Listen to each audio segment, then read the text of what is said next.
This is MouthMedia Network, the business of being heard. It's the year 3652. A cyborg scientist named Z15-Q discovers that all major historical events, culture, and advancements can be tied to a single point more than 16 centuries earlier, to a small group of full bio-earthers who assembled to tell stories and joke and find out about other people, while using chickens as some sort of measuring device. Somehow this was recorded into something called a podcast, and these recordings set in motion an unwitting series of events leading to various catastrophes, and eventually the rise of the new world as Z15-Q now knows it. Z15-Q decides to conceal this knowledge, fearful of the unrest it may cause on both Earth and Mars. After all, everybody knows it's Lady Gaga who really set the future in motion. There's no sense sparking a revolution. That podcast was Funny People Talking.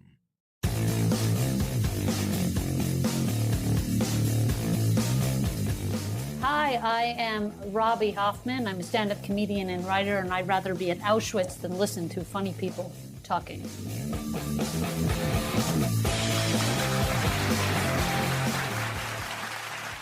Hey, everybody, and welcome to Funny People Talking. We've got Robby Hoffman out of the gate. I'm one of your hosts, Mark Rako. And, of course, with me, my good friend, I'm with her. It's Dresden Engel, everybody. I'm already laughing, guys. Buckle up. This is going to be a great show. Guest host already has me cracking up. That's right. All right, and also with us, of course, our esteemed producer, Elsie. Did you hear that, Elsie? I said esteemed. Do you know the definition of that word? No. That's what I thought. You mean steamy and hot. Steamy. No. That's be inappropriate. You can say it, Dresden. I can't say it. I can say it. I can't say she's steamy. I don't know if any of us can say it But I'm anymore. not that either. I'm not steamy. You're not steamy. You're just Elsie. I have some steaming tea here with me, though. Same. Okay. Delicious. Oh, But very Same. good. What kind of tea is our end of show food guru drinking today? Black tea. Oh, all right. Wow. And our guest, what tea are you drinking? Yeah, you know what? I used to have a coffee in the afternoon. My afternoon coffee has been replaced with an afternoon tea. So now I have a coffee in the morning and a tea in the afternoon. That's all I do. And I'm having a Moroccan mint green tea. And you know what? Switching to the green tea in the afternoon, I can't even tell you if you guys are coffee people all day long. I still like the morning coffee, nothing better than that first sip.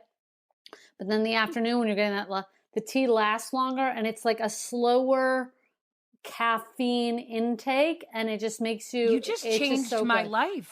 Yeah, Because yeah. I'm sucking down pecan here. Coffee. Ah, No, So you just yeah, changed my life. I feel zero relaxed describing my beverage. Extremely relaxed.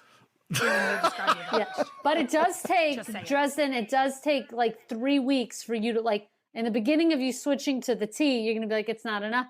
Give it 2-3 weeks every day and you will not go back to the afternoon coffee, but give it some time. Your body isn't a switch. It takes a little bit of time. I have a feeling I'm going to learn so much today. I am so excited. I'm here to teach. that's awesome. I love it. me Robby the Hoffman, tea. everybody. So our coffee/tea/beverage/caffeine/energy guru is Robby Hoffman. Robby is also on the side this is straight from her website, so I just want to clarify. Robby is a small ex-Hasidic queer Jewish stand-up comedian, writer, and true original. I love the fact that the word small is in there, by the way. It's like the other descriptors weren't sufficient.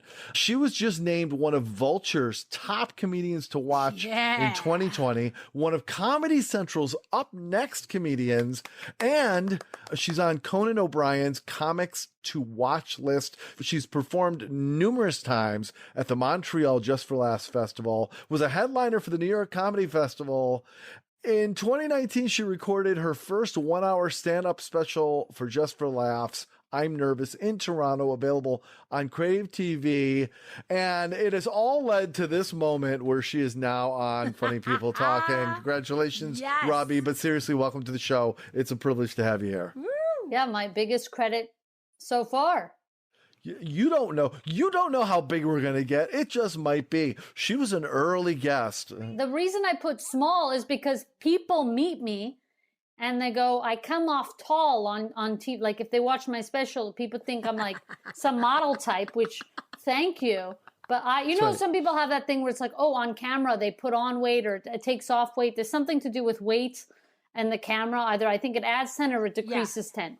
Okay. For me, it's like the height thing. People are 47. like, oh, you're, Now, by the way, I am not like a little person. Not that there's anything wrong. I am small for an average person. I'm 5'4" in stature. This is my height. I happen to be the tallest girl in my family. I have 4 sisters. I am the tallest of all of my sisters. So it's not nothing. It's not nothing. It depends, all relative. To me, I grew up tall energy in a way because my sisters are all so small. My mom is only like 5 feet tall. And my mom reads smaller because she's also big. So she reads like shorter than she is. So she had that small thing. And I grew up like giant syndrome, like, you know what I mean? And then I get out and people are like, oh, so I think I carry tall, but I want people to know that I'm not out here to like, I'm not doing this big ruse. I'm 5'4". It's not the smallest it ever was. It's not the tallest it ever was. It is what it is. So you've never thought about this before? Well, small came up in the descriptor, I think for that reason, because I felt like being honest. I felt like, well, people, you know what I mean? People are coming and they're going, oh, you're shorter than what you thought, which first of all, fine.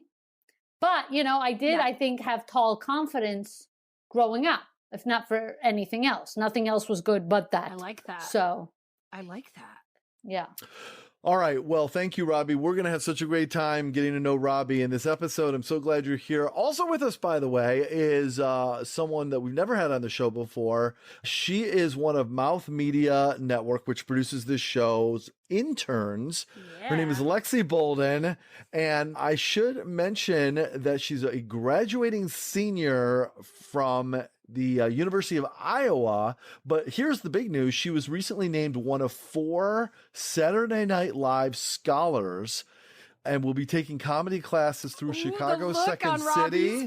The look on Robby's face. Amazing. Mazel tov, Alexi. This is huge. It is. And she will have the opportunity to audition for the Saturday Night Live.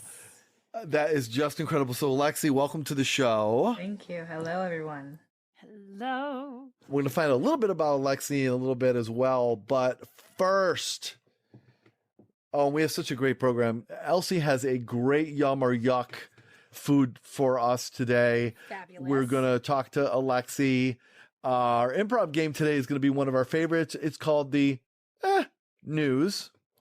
And, of course, our salute to Tina Fey. And, of course, we'll find out all about Robby. But first, Dresden, I have a question for you, my friend. Yeah, my friend. I noticed when you came in, you had a just heaping bowl of cauliflower.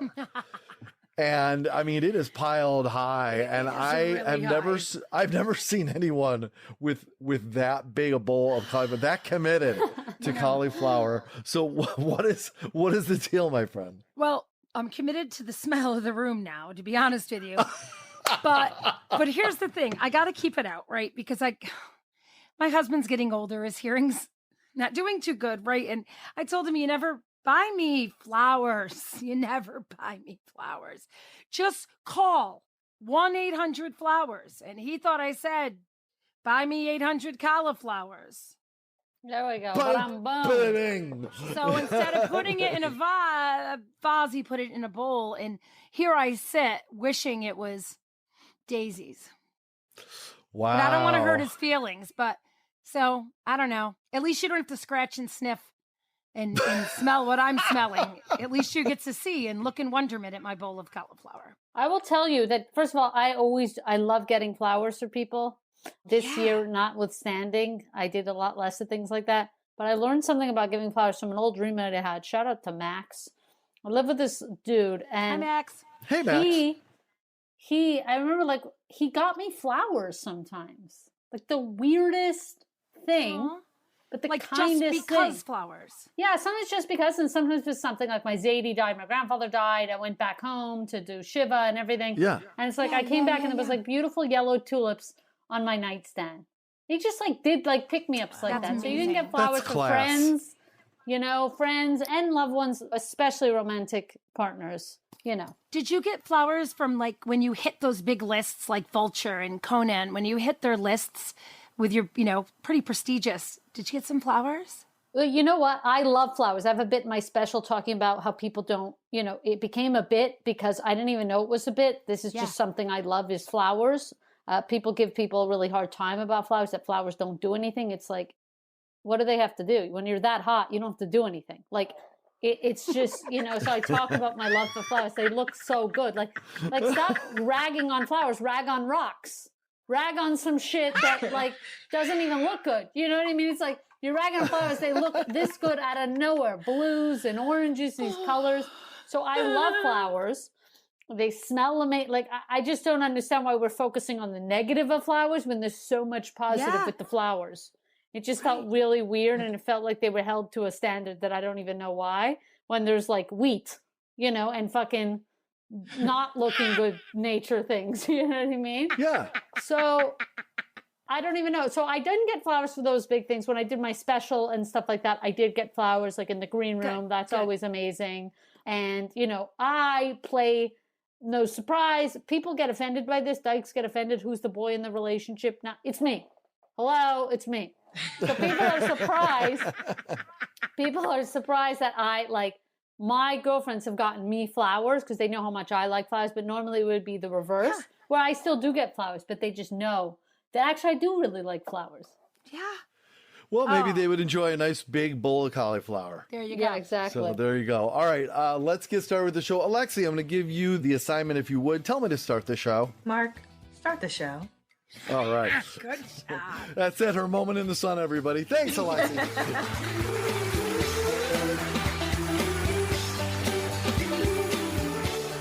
From the MouthMedia Network studios in New York City, this is Funny People Talking with Mark Rako, Dresden Engel, and Elsie.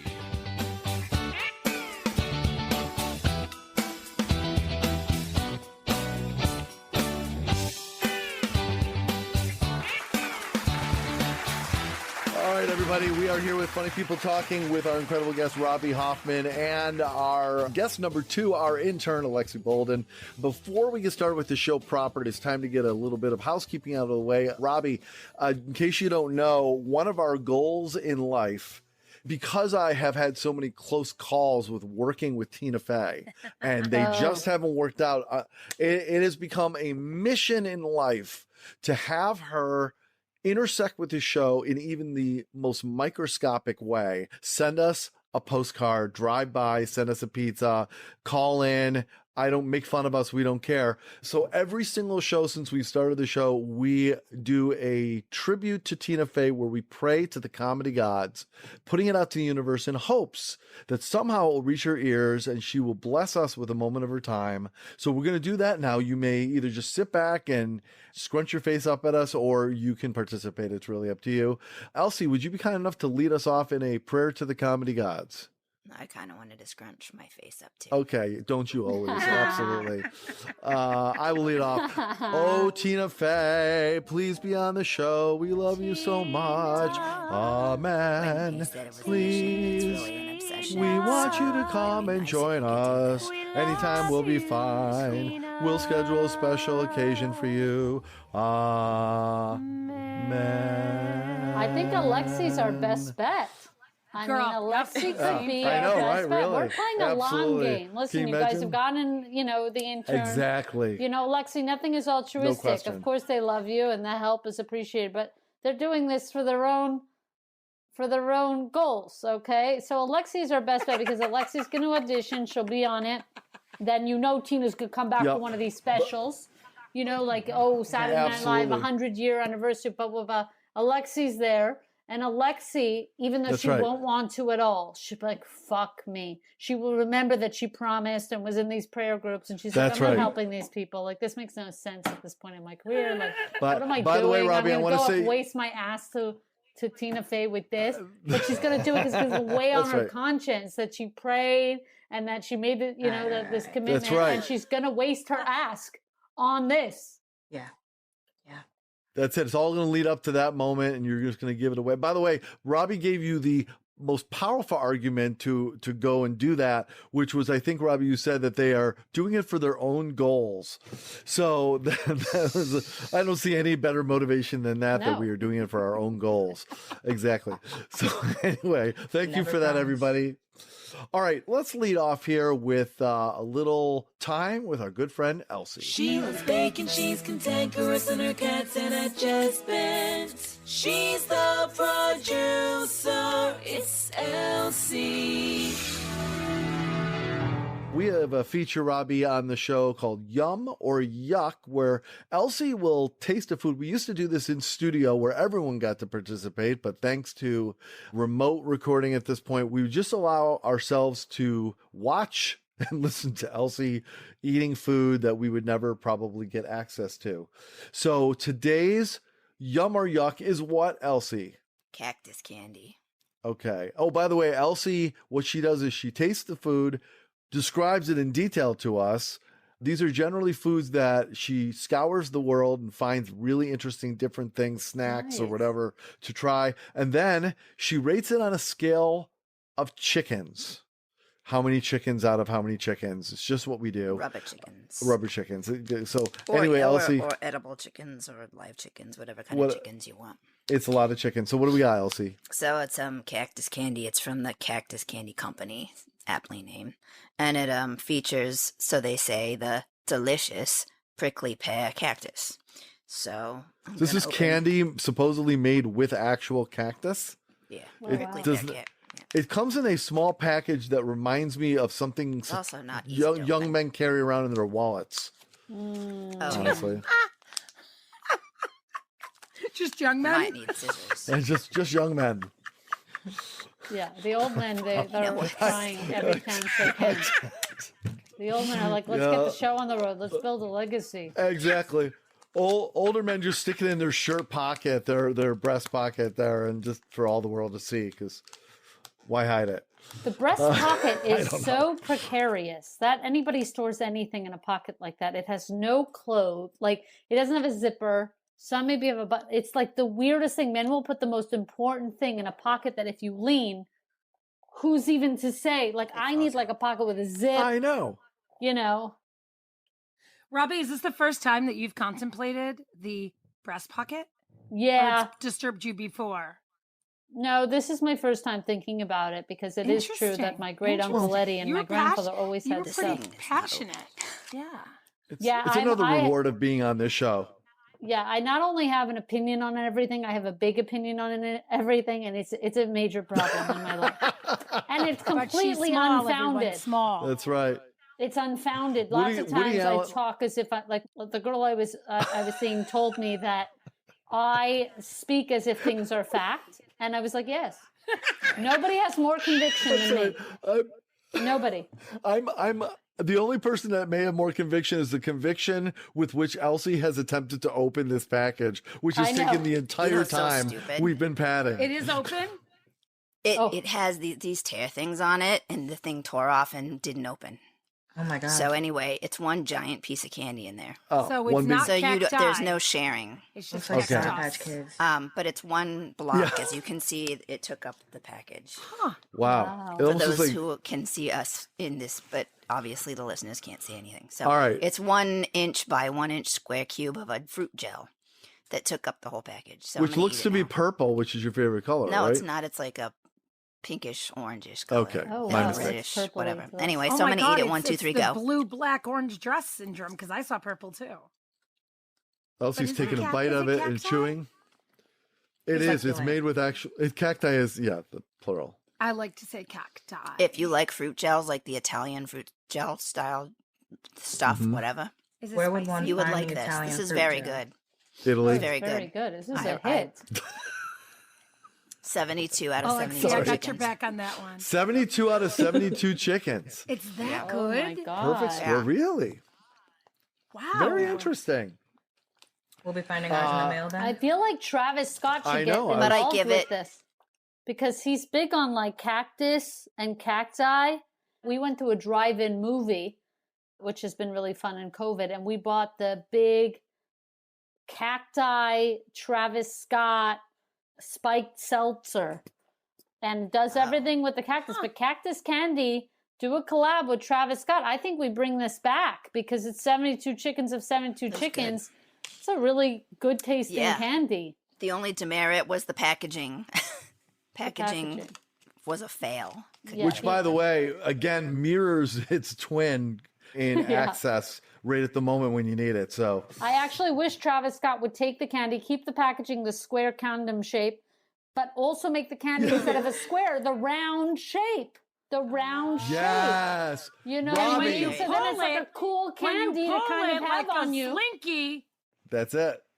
You give it, you give this candy to a girl. It's kind of cool. It's kind of cool. It's got like this, you know what I mean? That's right. It's not it's like a jokey type of thing. I think I have a lot of ideas to how to bring this candy back. So, Robby, I'm in marketing. I could see having you in one of those Mad Men pinch rooms. You would have the client convinced. Like this is what we do, right?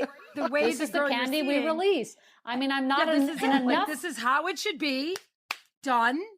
Perfect. This is I do feel like I'm not in enough marketing boardrooms, but we close it down. It'd be a 10-minute meeting. I'd make every meeting 10 minutes. There's nothing even to discuss. Here's it. Let's do it. Let's commit now.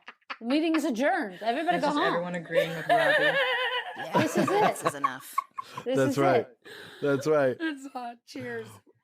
All right. Well, very good. Thank you very much, Elsie, for that. Let's move on. I want to spend Can Elsie give us a website? Because I really do need to buy that. www.cactuscandy.com. I can handle that. The name of the candy. Beautiful. .com. All right. Sorry I interrupted, Mark. Mama needed some sugar. That's quite all right. No, good to know. Yeah. Why not? Meow. You just need the Exactly. That's why I'm glad old men are carrying those in the pocket. You know what I'm saying? I know. God, can you imagine someone like subbing that out in their wallet and they don't know, and then one day they open their wallet up and it's like all ready, and then please, every single woman listening to this has pulled crap out of our purse and went, oops, that's not a pen. That's right. Raise your hand. Yeah, exactly. Yeah, oh my. Carry a purse. I was in a writer's room early. One of my first jobs was as a writer's assistant in a writer's room. And they were all guys. It was 3 guys and me. And I don't know why I was embarrassed at the time, but I had my period. And my backpack, which always kept on me, was like in the corner with me. And the door is on the other side. But it's like, I was like literally about to leak. I'm like, I better get another tampon in here ASAP. But I like didn't want to like fish and get the tampon out and then like have to go to the bathroom. Even though these guys could not have been more understanding or not caring. I just, in my head, we've been like, you grow up being embarrassed, but then it's like, no, it's not actually at all embarrassing. You just have to own it. So like, with all due respect to the Christians, I went to Catholic school. I said, this is the first thing I'm taking up with God when I get to heaven. Yeah. That's going to be the first thing on my agenda. Childbirth pain, nothing compared to decades of that nightmare. Yeah. Lexi, what's on your list? Tampon. What are you taking up with God for? Not feminine care products. I think No. Getting the thing monthly is what I'm taking up with God. Oh, that's an no. issue. Yes, I also have qualms. I say, hello, Lord. Everybody, get your Lord list ready. Yeah, and I just get it ready. Yeah, I just took the tampon out. I made such a big deal of it that like by the time I got it out, I was like, and I have my period and I have to change my tampon. And they were like, yeah, but by all means. I mean, truly, whatever you need, Robby. Like nobody cared. We definitely and then do I not came want back. To stand in your way. Yeah, and they're like, are you okay? I'm like, I'm fine. Are you okay? And they're like, yeah, well, carrying on. Like I'm the one who made the biggest deal of it. Like nobody cares. I just can't help but be the most dramatic. Now, did that inspire any of the writing? Nothing. They were just constantly terrified of me. Speaking of writers' rooms, there's a writer's room at SNL. That was the weakest segue I've ever seen. But anyway. No, it actually was pretty good. It was pretty good. Thank you. So, and speaking of SNL, Alexi Bolden. So, Alexi, let's just spend a moment hovering above the airport with you here before we move on, and welcome you to the show, and thank you for all the work you've been doing with MouthMedia. You've done a great job. So I want to know, how did the whole thing with getting into comedy for you happen, and how did that ultimately, like, what's the path to getting recognized by SNL with the scholarship? That's a great question, Mark. I will start from when I was a kid. I'm 22. It's not a long story, but I was always a class clown. let's make a joke to break the tension here, or like, I'm gonna notice this and say it out loud type of individual. And so it's not that it was like comedy that I was like, oh, I need to be a part of this institution. It's just second nature, I guess you could say. And so when I got to college, I joined an improv team, and this improv team, it's all female troupe. Janice and Iowa City, shout out, changed my life, honestly. And there are these tournaments called college improv tournaments. And you take your team and you perform, and there's semifinals and regionals and what have you, and then there's nationals. And everyone's goal is obviously nationals. And so my team and I were like, okay, we're going to go to Chicago, we're going to perform. And more than anything, we're going to have fun. And that is what I love about improv, about my improv troupe, is that we all support and love one another.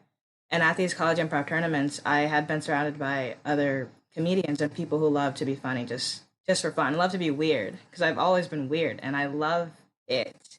But I also did club soccer for a very long time, and so it can be being in certain environments where funny is not, or weird is not. It was like, okay, maybe something about me is wrong or something, but being validated by my improv troupe and then being around people who like can do voices and be okay with other people doing voices was just a liberation I didn't know I needed.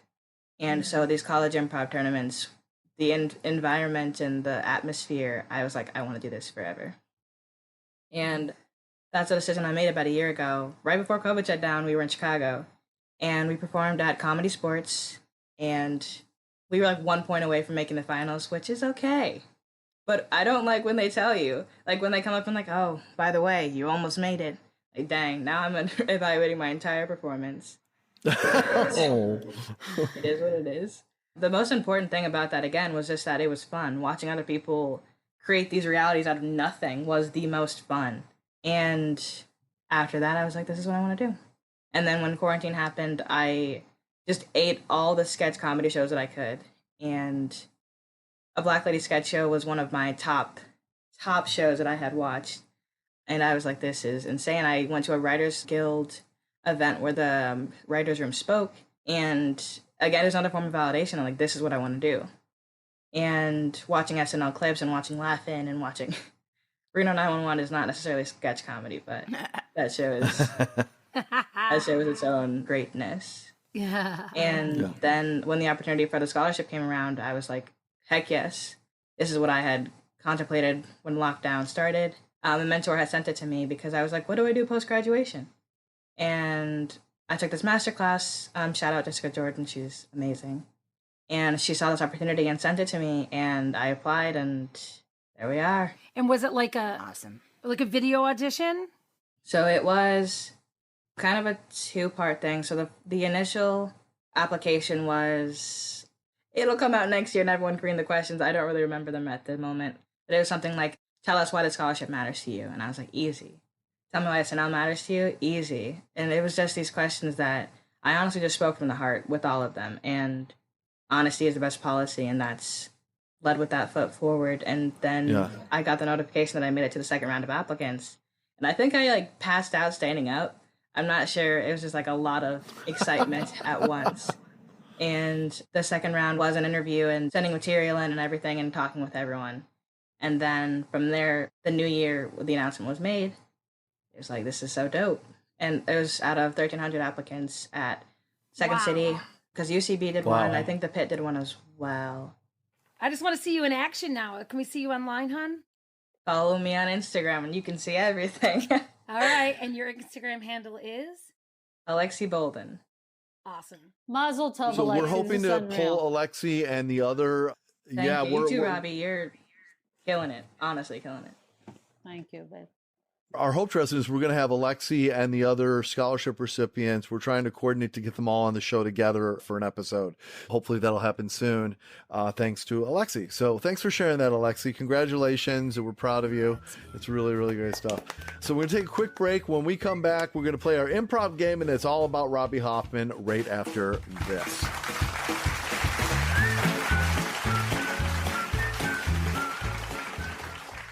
If Daffy Duck, Foghorn Leghorn, and Marvin the Martian All had a baby together, that's pretty much this show. And that is very, very worrisome. This is Funny People Talking.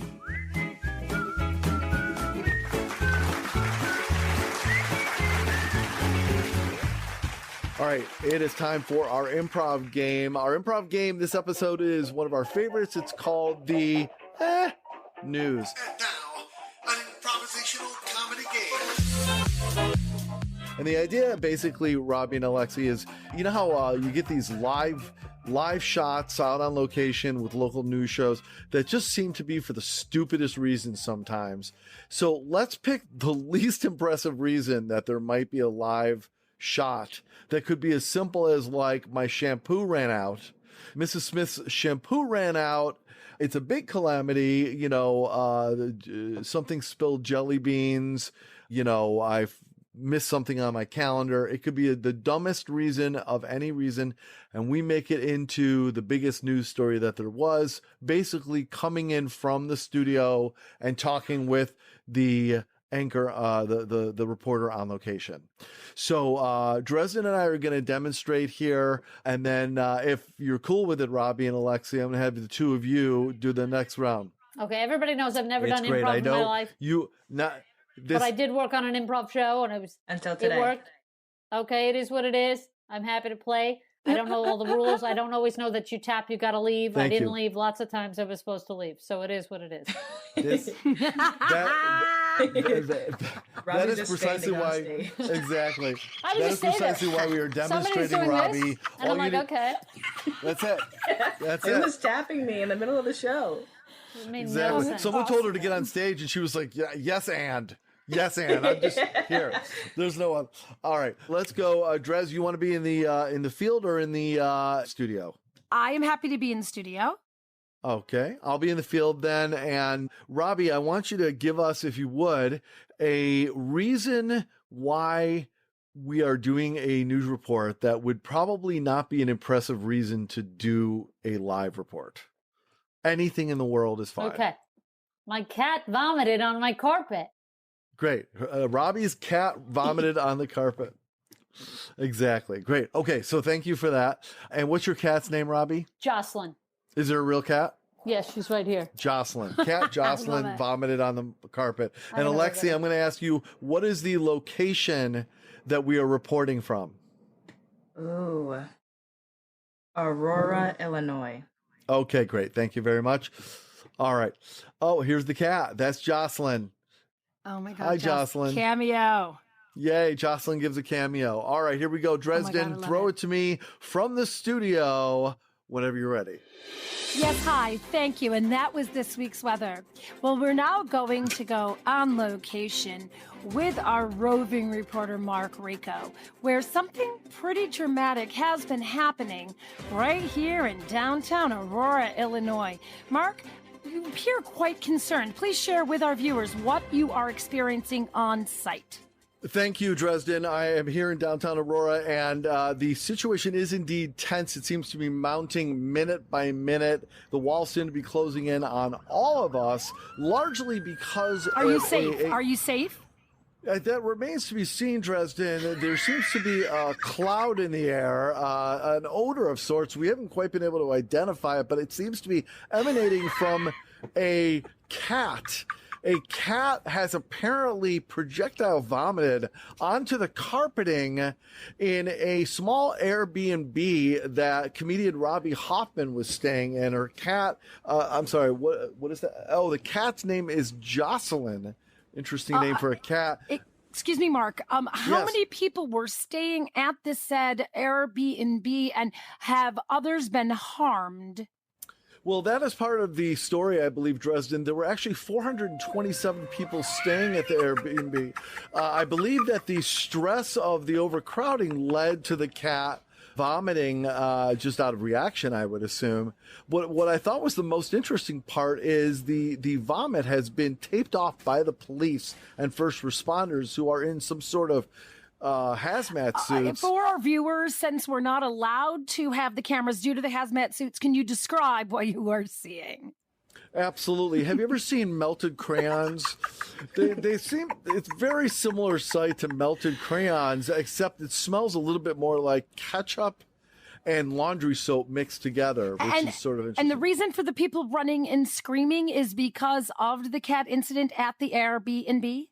I think it may have actually been my reaction spooked them a little bit when I first came across it. Yeah, I panicked a little bit, which is strange because I've been on a lot of murder scenes, given the murder cadence here in Aurora, allegedly. So, you know, there's, by the way, a lot of available housing right now, it seems. But Mark, do you know if the 427 people at the Airbnb have been able to find other housing? No, but as I indicated, that may be possible for them now, given the murder rate here in Aurora. But I am a little concerned about Jocelyn. The very strange thing is Jocelyn, the cat, Robby Hoffman's cat, has shrunk significantly since the vomiting episode and appears to be almost a miniature cat, about the size of a shot glass, which makes me wonder if most cats are just filled with vomit and they have just one good hairball away from shrinking. Okay, Mark, you think you can keep us posted for the 11 o'clock news and give us an update? Absolutely. I see a dog running around a little nervous, so I think there may be a follow-up story. All right, fantastic. We'll see you at 11. Great, thank you. Okay, and that's the news. So thank you, Robby, for the illustrations. All right, so that's basically it. Just go with the flow and see what the situation is. So I'm going to ask you, Robby and Alexi, who would like to be in the field and who would like to be in the studio? It's totally up to the two of you. Yes, and I will do field. Yes, Robby Hoffman in the field, roving reporter. So, Elsie, can you give us a reason for what has happened? What is the story that Robby's reporting on? The specials on the sandwich board at the deli, they're all wrong. Okay, specials on the sandwich board at the deli, all wrong, Robby Hoffman. And where is the deli located, Dresden? The deli is located smack dab in the middle of Times Square. I knew you were going to say that. Perfect. Wow. Absolutely. I know. We've worked together for a while. Am I a reporter? Am I somebody? You are the reporter. I'm a reporter. However, if for some reason it's useful for you to be speaking with people on location, Elsie, Dresden, and I are all available if you need to interview someone. So it's up to you. Okay. All right. So, Alexi, whenever you're ready, you're in the studio. You can throw it to Robby from the live news report already in progress. Yes, breaking news story. So sorry to interrupt your afternoon soap opera, but we have a mishap in downtown Times Square, smack dab in the middle. Yes, you heard it here. Smack dab in the middle of Times Square. We're going to go on location to Robby Hoffman, who has taken residence in the middle of this mishap in downtown Times Square. Robby? Hi, I am here in the middle downtown of Times Square where I live in this hovel. Okay, that I have built out of IKEA bags. And every day I'm right here in the center of Times Square, and I live just below this deli where nothing seems to go on but the day-to-day deli stuff. People coming in, grabbing their sandwich, yelling and leaving. It is New York, the smack dab in the middle of Times Square. When all of a sudden, people come shouting outside it. I grab my mic and I'm ready to go. I've been waiting for this story my whole life. I should mention that I have been an aspiring reporter. I've not yet done a story. This is my first. I'm just as excited to be here. As anything else, this is my first story. It came to me. It is God-given. And here I am outside of the deli that I live under in my IKEA bag hovel house. And I'm here with Mark, who is somebody who I just grabbed. Robby? He was running out of it. Yeah, what's up? What can I do? What's going on? Why is all the sandwich boards wrong? You walked in. When did you realize the sandwiches were wrong? I mean, this is insane. Well, I don't know. The pumpernickel's $1.99, and the coleslaw is $23.59. It's all mixed up. For coleslaw. That's disgusting. $59 USD for coleslaw. $23. That's fucking criminal. Yes, Okay. Can I swear Robby, on you can't this? cuss on air. It's live. Okay. You can't cuss on air. Sorry. Okay, that is the criminal. station's in my I am ear. You also sorry. cannot grab the camera. It is an emergency. Obviously, we're all overreacting. We are all dealing in the moment with this emergency happening in the middle of Times Square. I apologize for my French there for a second, but when we heard, I'm sure as you're all reacting live here to the $23 coleslaw, it's obviously very alarming. Mark, what should you do next? Well, I came here into the Smack Dab Deli, and the first thing I did was I bought absolutely no coleslaw because I only had $15 on me. Who could afford? Yeah, but the great thing was I bought like 7 pumpernickels because the price was so perfect. By the way, pumpernickel has never been better. So pumpernickel is the only winner in this entire story. It's clear pumpernickel has never been cheaper. If you want pumpernickel, which I've never quite been clear of what kind of bread it is, even though I am Jewish and I know it should be objective. You know, I know we have a lot of different types of bread. Mark, you walked out with the pumpernickel with no meat on it, with no sandwich. What did you do? Just the bread? Just to be clear, just the pumpernickel. That's all I really need. I am an anti. Some people can't eat gluten. I am the complete opposite. I can only eat gluten. So this was like a good 3 or 4 hours of nutrition for me. And it looks like, Mark, you've invented a type of sandwich where you take 2 pieces of pumpernickel, put a 3rd piece of pumpernickel in the middle, and now you have a pumpernickel sandwich. Is that correct? Are you going to be copywriting the sandwich for the board, the pumpernickel sandwich? The thing is, I always used to put coleslaw on it, but now I can't afford the coleslaw, so I got to start all over with my copywriting process. This is just criminal. Elsie, this is another person I grabbed, just completely distraught over the sandwich board. Yes, I am. This calamity smack dab obviously happening over here. Elsie, explain to me what is going on. I'm sure it started off as a normal morning for you. You come here trying to get a sandwich. And walk me through. Yeah, so, I like to look at the sandwich board. I like to see what the specials are going to be. I like that's part of how I make my decision, what I'm going to do, right? So I don't want to waste time waiting in line and then get there and be one of those jerks that are like, how's this? How's that? What do I get? So I take my time reading the sandwich board. So I go in there based on what I read. And I saw the choices, and I said, this is what I want. I want the caprese salad sandwich, which should be tomato, buffalo mozzarella, and some pesto, some homemade pesto, right? So I go in there, and they said, we don't have that. I'm like, what do you mean you don't have that? It's on your special board. You should go erase it if you ran out. And they're like, what do you mean ran out? We never had it in the first place. It's like, well, then why are you writing it on your board? This is like a Mandela effect. This is like a Mandela effect at this point. People remembering. Everybody remembers, but Smack Dab Sandwich Shop. Go ahead. Which was their first name, was the Nelson Mandela effect. There we go. Nelson. And I had to go to the second choice. He loved pumpernickel. Yeah. You're right. I knew this information from the station. I apologize. So you left. So I had to go to the second choice. Oh, okay. No. You went to the I was second hungry. choice. I gotta eat something. You gotta eat. I mean, a girl's gotta eat. So I went to my second choice. Yeah. So I asked them, I want a Reuben on pumpernickel. Smart. Classic. And they were like, we got pumpernickel. We got no Reuben. And I go, what do you mean you got a pumpernickel without Reuben? And they're like, we have the pumpernickel. I was like, you mean you just have bread? And they're like, yeah. I was like, whoever heard of a bread sandwich?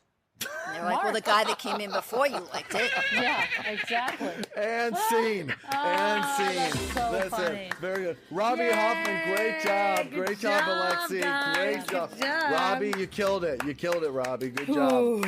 Good job. All right, we're going to take a brief break to wipe off, and then we're going to come back and talk all about Robby with Robby right after this.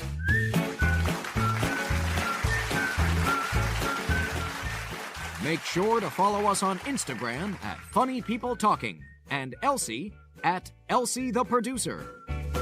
And please, for the love of all that is holy, subscribe to the show and leave us a damn review and a really, really good rating on iTunes. Pretty please? Thank you.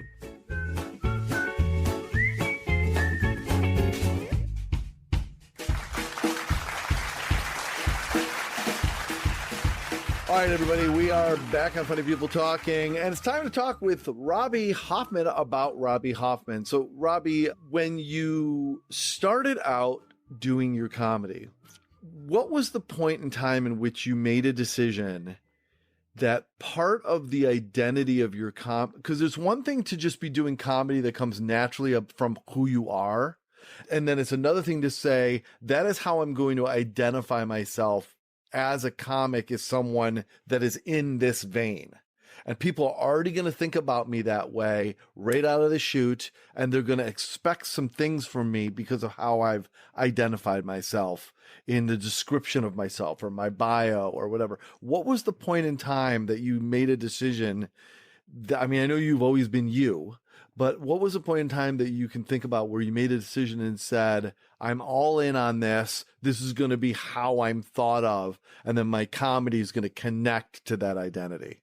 First thing is, I don't know if I've ever self-identified as anything. I just identify how people identify me. I never really even think about that stuff quite concretely. I just never made any active decision on anything. I don't know that I ever made a decision to be away or not be away, or, you know, I just, what do people think of me is what I am. Not to quote Eminem's, I am whatever you say I am, now that I'm ringing a bell, but yeah, I kind of am whatever you say I am. I've never made any concrete effort to be a certain way or not be a certain way or really anything. My comedy has always just stemmed from whatever I think is funny goes.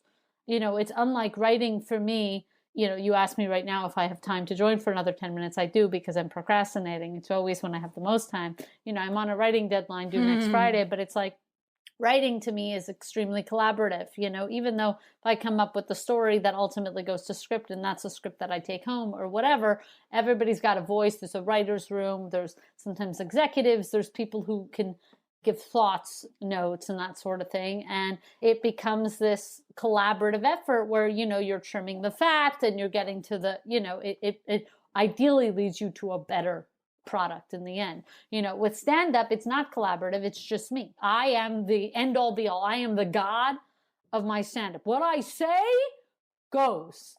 You know, I shall rule. Like, that is all that I've ever done for comedy. And that starts with my ideas that do lead to writing or other things that I do. But really, it's just, if I think it's funny, it goes. I have no idea if it has anything to do with identity or not identity, or, you know, I just am who I am. It turns out who I am happens to be this thing that I guess most people aren't, but it's always felt very natural to me.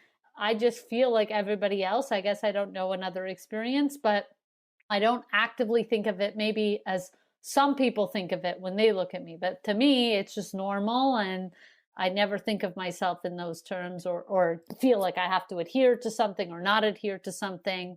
You know, I don't know if that makes sense, but to be fair, I don't know if your question did.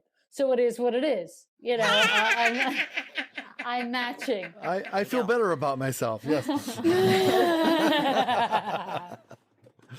Can you talk a little bit about, you're a writer, you're also a stand-up comedian. What other parts of the Robby Hoffman universe are there in terms of being involved with humor? Do you do things other than stand-up and writing as well? Yeah, I'm funny all the time. I mean, my whole life is funny. Kind of what Alexi was saying. Like, this is very natural to me. At the same time, you know what I mean? I was an auditor before I was in accounting. I mean, I grew up super poor. So when I got into school, I just really wanted a job. KPMG offered me a free laptop. I was like, for keeps? And they were like, for keeps. And so that's what I did in university, just because I was like, they're giving me this laptop. You know, I made like a lifelong decision on like a $1,200 product. You know, it wasn't even like a Mac. Like, it was like an HP where the mouse was like this little dot in the middle of the keyboard that kind of was like, it was like a little clit in the middle of the keyboard. A little mini joystick. Yeah, it was very strange, but I would have been funny. And I was when I worked in audit. Like, I just kind of was always this. This is just like, it's kind of like when stand-ups are starting, or it's like, it takes a long time to be most you on stage. You know, it's like in the beginning, you're not as you know who you are, but it's really hard to break that barrier of being as. Now I'm more comfortable on stage than I am in this or in a social interaction or something like that. I'm most me. probably on stage. And it's almost this exaggerated me because it's the most of everything me on that stage. Can but I it ask does you a take question, time Robby? of being on stage. Yeah, please. But if you want to make another point, I don't want to jump in. We're not Okay. running out of points. Okay. What I wanted to ask was, are you most comfortable on stage when you're doing material that's been proven? Like, 90% of the material is going to get a laugh here versus when you're trying new material. No, I love doing new. I was somebody, when I started stand-up, I didn't know that people even worked. My first year of stand-up, there were like 2 mics in the city. I was in Montreal, and it was 5 minutes. You got 5 minutes, and I did just a new 5 every week. Like, that's what I thought. Oh, wow. And that is, I didn't realize, I started hearing people doing the same thing. I'm like, this guy, could you believe it? He just did this last week. Like, could you imagine? We all heard it. Like, I heard it. I'm like, did you not hear this guy's shit? Like, I was like out of my mind, Now, that's not to say that I have since learned to hone jokes and stuff like that. But I don't care if it's the biggest deal in my life. I always throw in new. My special, I did about, and my special was the first time I ever did an hour. It was also recorded. I had one shot. So I'd never even done an hour. I did an hour, and about 15 minutes of the hour, if not 20 minutes, was brand new, never told a soul. Nice. I like that energy from new so much, but I also like the energy from old so much. I love both. Like, they both do different things. I'm like, I like I'm like jogging. I'm in a groove. A new thing is like, okay, we're at the cliff. We're fun. But if I think it's funny, then still like it kind of, is funny. Not to sound, but that is what I've done. I always try and throw new in. I don't know. I get different energies from both of them. Both are fantastic, but in fact, I more worry about the stale effect of old stuff that I don't love. If I continue to do that, you can feel my energy is off. I'm not as pumped up. Now, old stuff that I still love to this day, I will do. But if it's something that's getting like stale to me or something like that, I'm like, I don't want to do that. Like, I really shouldn't do it because my energy reads that way. And it's just not, you know what I mean? Versus new stuff. Yeah.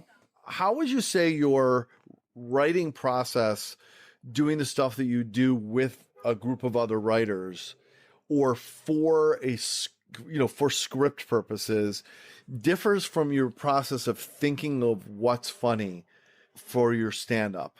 Now, obviously, one's coming from your own life, and it may be a little less from your own life when you're writing for another project. But is just your approach to the end result differ in terms of the way it comes out of your mind? Not the way it starts. Everything starts with what I think is great or funny. And I don't only write comedy, so that's also good to know. Is like, one great thing about having all these different outlets is like, they all give me a venue for something. It's like when you see people who try and turn their tweets into stand-up. They go and they do all their tweets and it doesn't quite translate. Sometimes I have an idea and it's a tweet. Sometimes I have a picture and it's an Instagram. Sometimes I have an idea and it's a script. Sometimes I have an idea and it's a stand-up bit. Sometimes I have an idea and it's a sketch.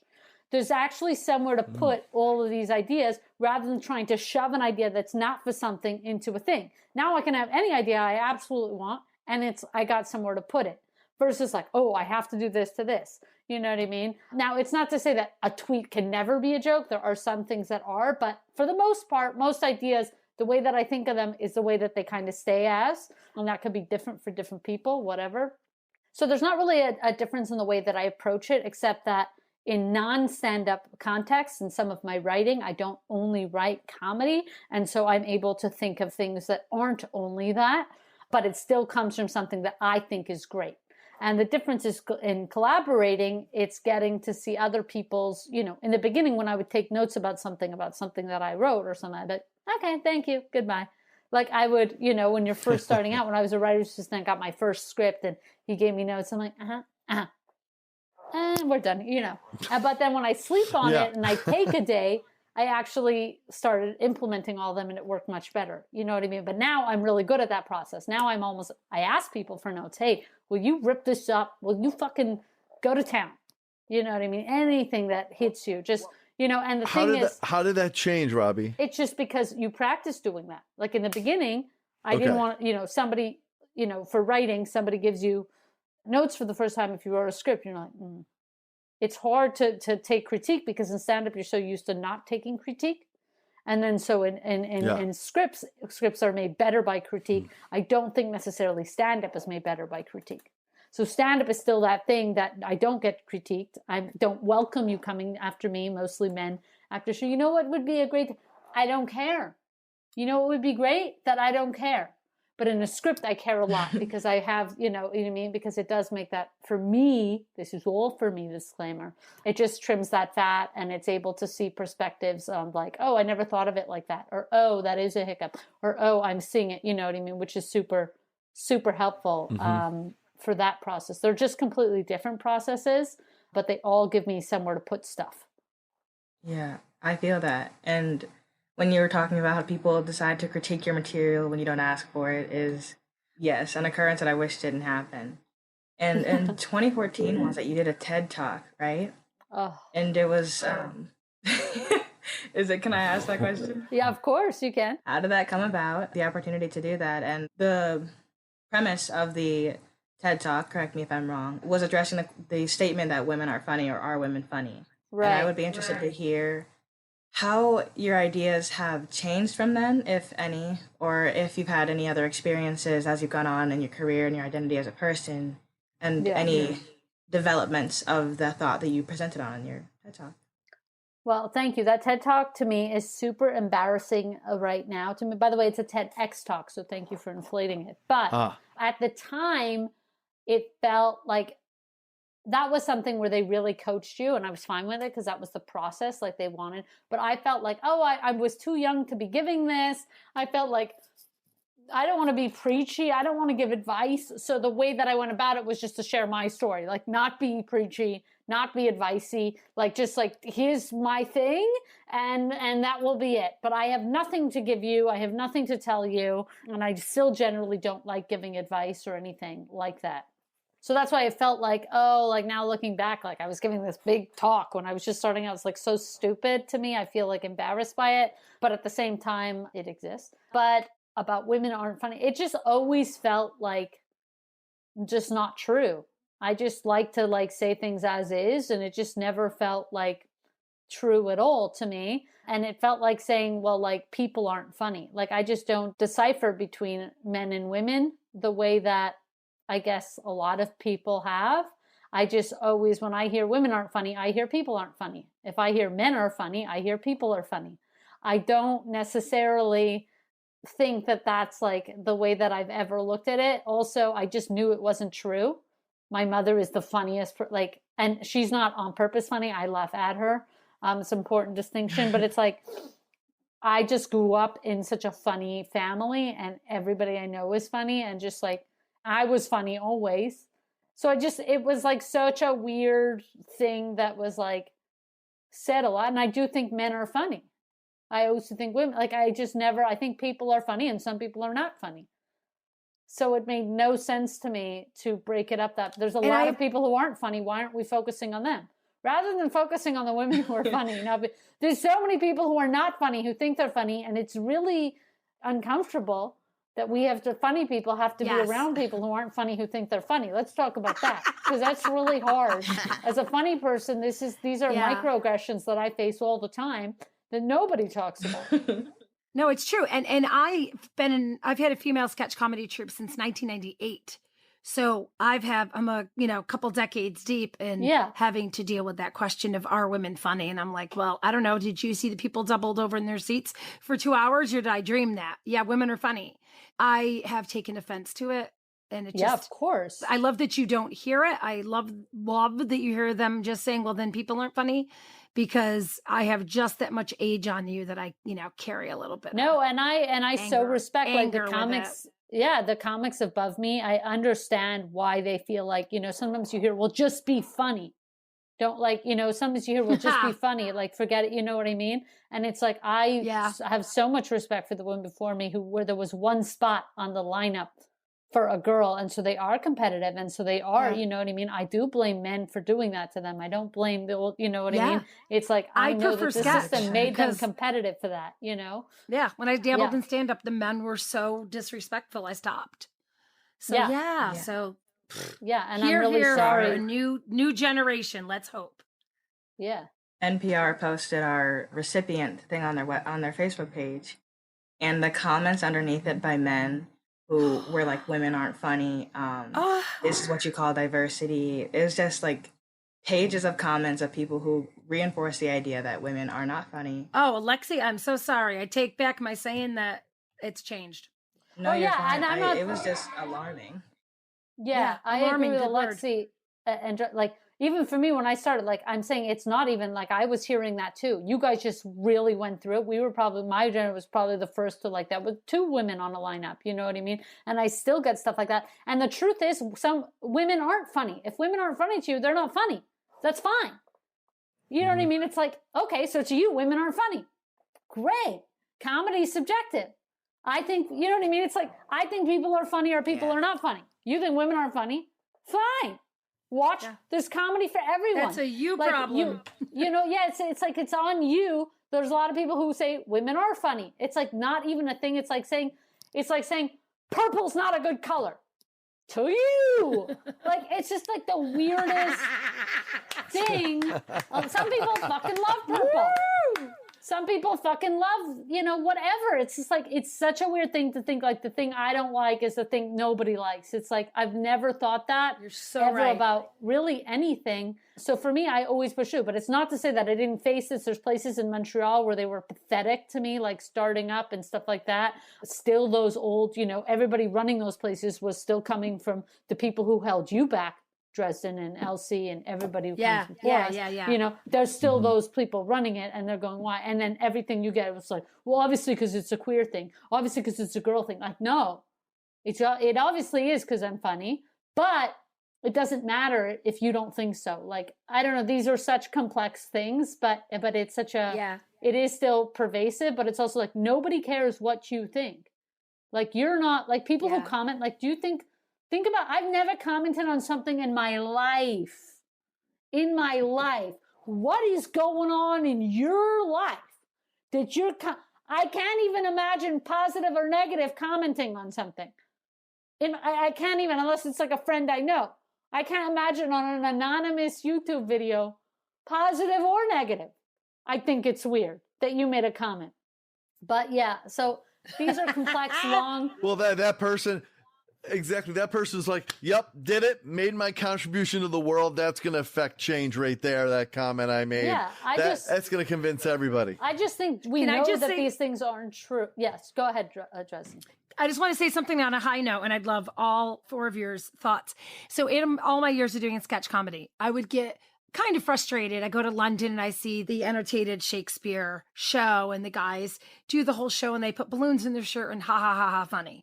And I would say, you know, sometimes it's a lot easier for a guy to get a laugh if they just want to play a woman. You know, some like it hot and, you know, Jack Lemmon but women can't play men. It's not funny. Oh, God, I bow to Kate and Adie from Saturday Night Live playing men, finally being accepted playing men and slaying. And it's taken all this time for women to play men and be accepted and funny. Maybe not by everybody, but by everybody watching Saturday Night Live, at least.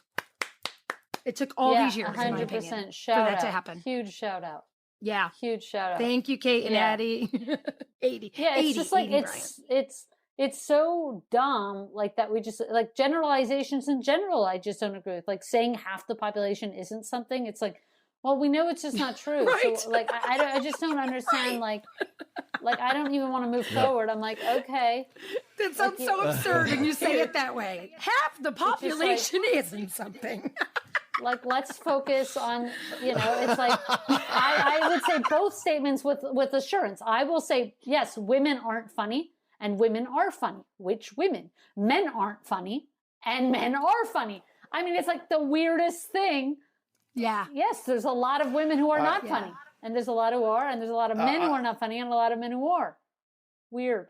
This may be one of the most important conversations we've had on this show, right? I have to say. I really think it is. This. And I would also like to point out that out of the 3 regulars on this show, me, Dresden, and Elsie, not one person has ever said, that Mark, he's so funny. But everyone says, oh my God, Elsie kills me. Dresden is hilarious. I would just like to point out not that being illustration of the world at large, but I'm just saying It's true, Mark. here. No offense. Y'all here. telling me about Elsie. It's true.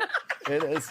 Mark bombed the entire time. Let's talk about that. I did. No. It's true. It's true. This is my last season, Robbie. I also want to add Elsie and Dresden will be back for season 3. That's right.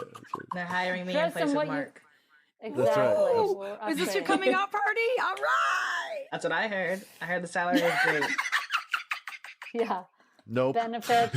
Robbie, sorry, you had another thought? No, it was just like to Dresden's point of like playing these men and getting away. It's like I also recognize that because we're like, oh, why are like women aren't funny, but all these dykes are funny. Why do dykes get to be funny, but gay men aren't? We hadn't had any major gay man star, and we've only had major dyke comedians, right? Ellen and Sandra Bernard and Rosie and these Judy really funny Gold. Woody, yeah, Judy Gold, obviously, Wanda Sykes, and like it's like these dyke comedians, and it's because we have some masculinity. There is, not to have this like big conversation about it, but it was like, it's like I do recognize or notice because I feel it that there's a difference than the girls who were girly, like maybe Dresden, Elsie, or something like that. Like back, like there is a respect to having any sort of masculinity. Still, I'm a girl, and that, but that masculinity kind of, it ignores a lot of the stuff for whatever reason. And it's the reason why the first girls maybe and they happen to be funny because having a diverse experience just lets you see the world in a way that you can't buy. You just see stuff. And as a comedian, it's very good to see stuff. And you can't always see stuff if you're in stuff. But if you're on the outside of stuff, you can look at stuff.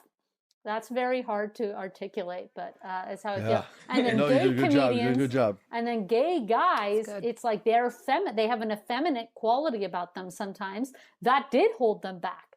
That femininity, no matter where you look, is the worst. Femininity is always punished, right? So if you're girl and your girly, femininity is punished, and if you're a guy and you're feminine, it's punished. In both worlds, it doesn't exist greatly. You know what I mean? And obviously, if you're in a heteronormative life, the female is punished. So it's just femininity at itself. This is where like patriarchy and that sort of comes in. Not that you know what I mean? But it really is true that femininity of all forms tends to be less valued. And we've seen it pervade every part of the Excellent point, everyone's Robbie. existence. I think there's a new TED Talk ahead of you. Yeah, forget the X, baby. No X this time. I got to do a refresh, Alexi. I got to do a refresh. Exactly. Got to do a refresh. I love to ask this question of comedians that we have on the show, Robbie. There's jokes that surprise you that they work. Right. And there's jokes that you thought were going to kill. As soon as you said that, Mark, I got so happy when you said that. Yeah. Good. And then there's jokes too that you are so sure you're like, I know this is going to kill, and it just never seems to connect. And you keep trying it with a different audience. You can't figure out why it's not working. You think this is going to be a killer joke.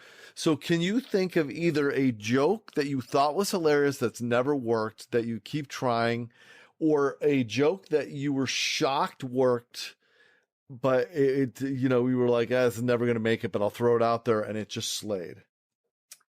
Either one. Yeah, I don't really work a joke. Like, if a joke doesn't work, I kind of just don't do it. I've worked stuff a couple times. I rarely have something that sounds egotistic that doesn't work at all. Like, I don't know. Maybe it's because it's me saying it, and that's so much of what I do. But like, if it's not working as well or something, like I tend to just not do it. I'm not somebody who's that precious. Like when I left Toronto, like I had a good friend who called me. She was like, so-and-so took your joke.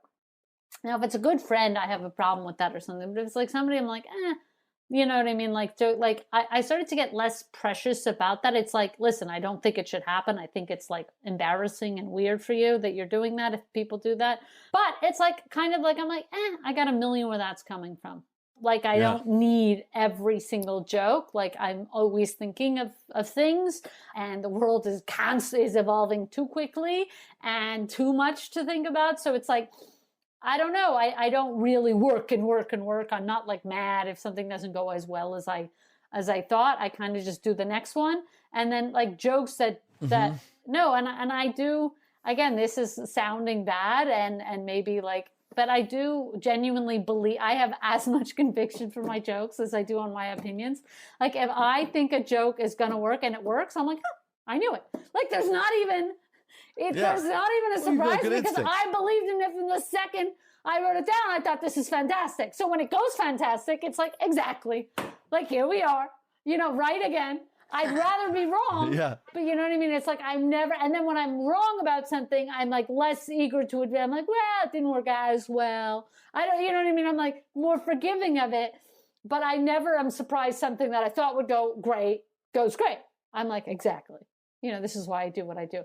So it sounds bad, but I find it so interesting, Robby. This has always occurred to me, and I respect this, by the way, but it's so interesting that if we write a play, it's very common for plays to be performed many, many times with their own interpretations, or movies will be redone. But a joke from a stand-up comedian in particular belongs to that comedian, and nobody really licenses their jokes out for other. I know comedians write jokes for other comedians, but nobody licenses their jokes out for others to interpret them through their own lens. I find that so interesting that sense that a joke belongs to that. It's a different art. Like a play is a different thing than stand-up. It's like nobody who plays the cello, I'm not going to it's like, it's just, a concerto is different than a play, is different than stand-up. Yeah, they all have their difference. Stand-up exists. Stand-up is the thing that is the artist. And, stand-up is one of those things that it might be the hardest to separate the art from the artist. Some people can never separate the art from the artist. So when they find out Shakespeare was terrible, they can't listen to, they can't read Shakespeare. When they found out that Oscar Wilde's a pedophile, whatever the hell he is, I know he hates Jews, they can't read Oscar Wilde, and we have modern, this is happening regularly, where people can't separate the artist from the art. I, depending on the case, can do that. I think stand-up would be very difficult to separate the artist from the art because of how personal stand-up has become. Now, that's not the case for everyone, but when stand-up was less personal, it was interpreted by other people. I mean, when we look at early stand-up, they used to take somebody else's act because they were one-liners and just do that act.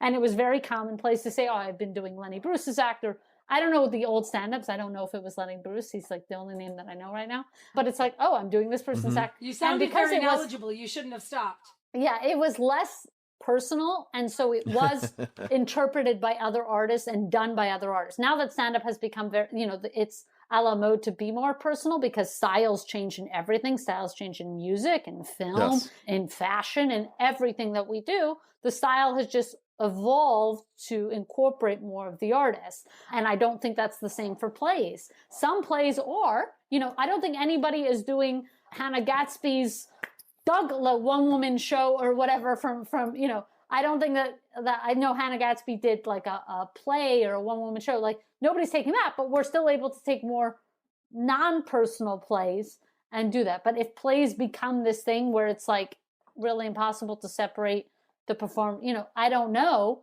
but it just plays haven't gotten there and stand-up has, and so that's the way it was. But there was a time when stand-up wasn't like that, and people did reuse them.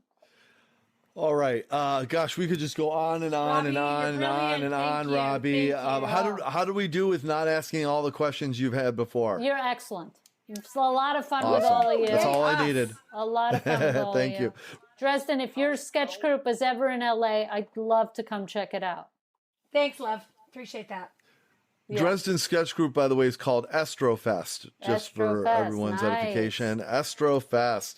Robby, how can people connect and find you, whether it be your website, social media, what have you? Yeah, I'm on Instagram. I occasionally pop on a nude for those curious. My Instagram is Robby Hoffman, ROBBYHOFFMAN, and I'm on Twitter, where I have some semi-viral tweets. It's not nothing. I had 3,200 likes on a tweet just yesterday. So it is what it is. I am Robby Hoffman on Twitter, including the I am.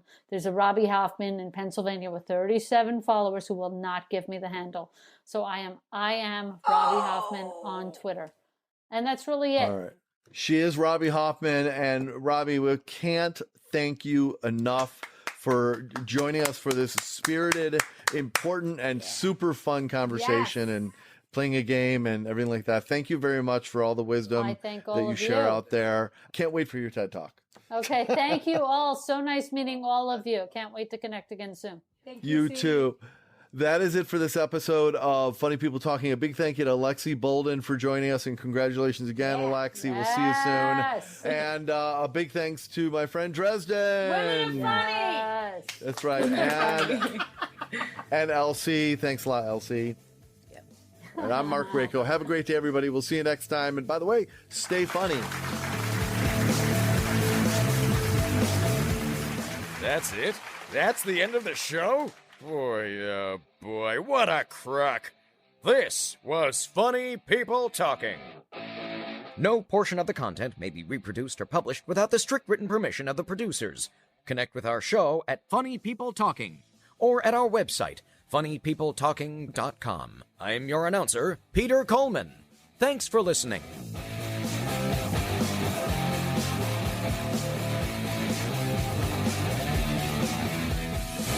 This is MouthMedia Network, the business of being heard.